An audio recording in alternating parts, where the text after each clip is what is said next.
తెలుగు రాష్ట్రాల్లో అతిపెద్ద lift manufacturer lifts ట్రై.com dealership కూడా ఇవ్వబడును. అంత ప్రేమగా చూసుకున్నారు. లాస్ట్ స్టేజ్లో తను అలా చూసినప్పుడు ఏమనిపించింది అన్న? వేరే అమ్మాయిలు తెలియదు, ఇండస్ట్రీలో ఇంత పెద్ద పేరు ఉంది, పెద్ద కుటుంబం, అన్ని ఆస్తులు ఉన్నాయి, కానీ భార్యే జీవితం అనుకొని, పిల్లలే జీవితం అనుకొని, కుటుంబమే జీవితం అనుకొని బతికిన వ్యక్తి మీరు. అంటే లాస్ట్ ఇలా జరుగుతుందని కూడా నేను ఎక్స్పెక్ట్ చేయలే. తను చనిపోయింది కూడా ప్రాబ్లం ఏంటంటే తనకున్న డిసీజ్ తోటి చనిపోవాలి. బెడ్ సోర్ వచ్చింది. ఆ బెడ్ సోర్ రాకుండా ఉండాలనే ఆ చైర్ తెప్పించింది. ఆ బెడ్ సోర్ అంటే తెలుసు కదా. అవును. బెడ్ సోర్ వస్తే దానికి కూడా మెడిసిన్స్ ఇప్పించాను. బట్ మాకు తెలియకుండానే ఇంటర్నల్గా బాగా డ్యామేజ్ అయిపోయింది. అది బయటికి కనిపించట్లా. అది ఒక్కసారిగా బర్స్ట్ అయింది. తీసుకెళ్ళాను. అప్పటికి చాలా హ్యాపీగా ఉంది. 4 రోజులు ఉంది హాస్పిటల్లో. రోజు నేను ఫుడ్ తీసుకెళ్ళేవాడిని క్లబ్ నుంచి వాళ్ళందరికీ. ఏం తినేది కాదు. మా అత్తయ్య ఉండేది కూడా. మంచి రూమ్లో టీవీ గీవీ అన్నీ పెట్టించాను. నా సీరియల్స్ వస్తుంటే చూసుకుంటుండేది. నేను వెళ్ళాక కథ అంతా చెప్పేది. అయిపోయాక డాక్టర్ ఉండి ఇంటికి తీసుకెళ్ళండి, కొద్ది రోజులు ఉన్నాక అది ఆపరేట్ చేశారు. దాన్ని గ్రాఫ్ట్ చేద్దాం స్కిన్ వేసి. గ్రాఫ్ట్ చేశాక మనం ఇంకొంచెం క్విక్ రికవరీ అవుతుంది. ఇంటికి తీసుకొచ్చాను. 10 రోజులు అయింది. 10 రోజుల తర్వాత తీసుకెళ్తే ఇంకొంచెం డ్రై అవ్వనివ్వండి అన్నాడు. ఇంకొక 10 రోజులు అని అంటే ఇంకొక 15 రోజుల దాకా ఇక్కడ నర్సుని అందరిని పెట్టాను. తీసుకెళ్తే గ్రాఫ్ట్ చేద్దాం అన్నారు. గ్రాఫ్ట్ చేశారు, తీసుకొచ్చారు. నేను ఐఎమ్ ప్రిపేరింగ్. మళ్ళీ తన ఇంటికి తీసుకొస్తే కింద బటక్స్కి ఆపరేషన్ జరిగింది. తను ఎలా బెడ్ అన్ని అరేంజ్ చేయాలి, ఐఎమ్ ప్లానింగ్ దట్. దీంట్లో ఉన్నాను అన్నమాట.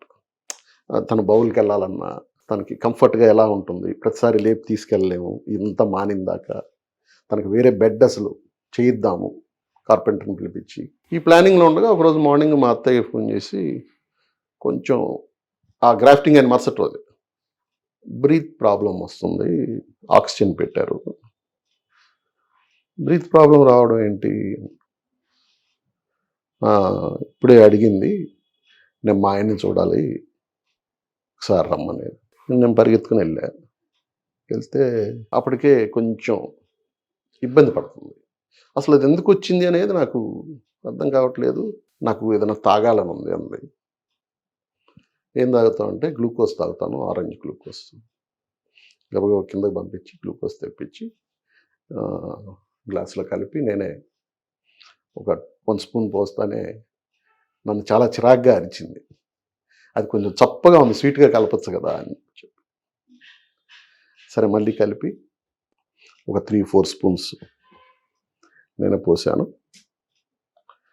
పోసాక ఇక్కడ ఆక్సిజన్ చాలట్లేదు, బ్రీత్ ఇదిగా ఉంది అని డాక్టర్కి ఇన్ఫార్మ్ చేస్తే ఐసీకి షిఫ్ట్ చేద్దాం సార్ అని అన్నాడు.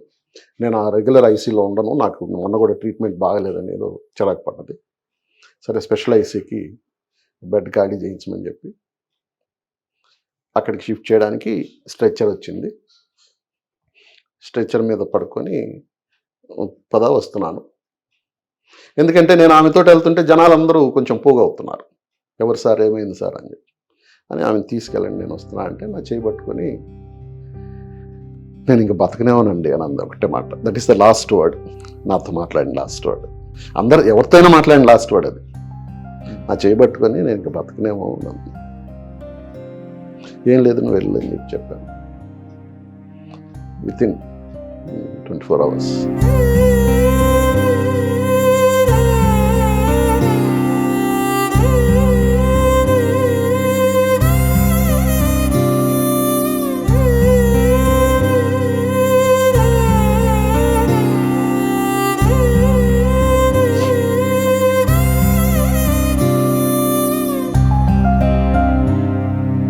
$42 years ఉంటాయి అంతే కదా?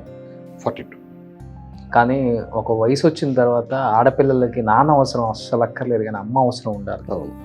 అలాంటి టైంలోనే ఆమె చనిపోయి నేను ఇప్పటికీ తర్వాత కూడా బాధపడింది. ఆడపిల్లలు, 2 ఆడపిల్లలు అవడం ఒక చిన్న అడ్వాంటేజ్ అయింది. లేదంటే వాళ్ళ ప్రాబ్లమ్స్ నాకు చెప్పుకోలేరు. వాళ్ళకి ఏదన్నా హెల్త్ ప్రాబ్లమ్స్ ఉన్నా, ఇంకేదన్నా గైనిక్ ఇష్యూస్ ఉన్నాయి, నాకు చెప్పలేదు. తల్లికే చెప్పుకోగలరు కదా. దాంట్లో నాకు బాగా హెల్ప్ అని అంటే మా అత్తయ్య వాళ్ళు. ఇద్దరు పిల్లలకు పెళ్లి కలదు కదా కల ఆమె చనిపోయే టైంకి. అప్పుడే ఆ చిన్న మార్చుకోవడం అనేది జరిగింది పెద్ద పాపకి. పెద్దల్లుడిని అక్షింతలు వేసింది. పెళ్లి చూడలేదు. పెళ్లి చూడలే.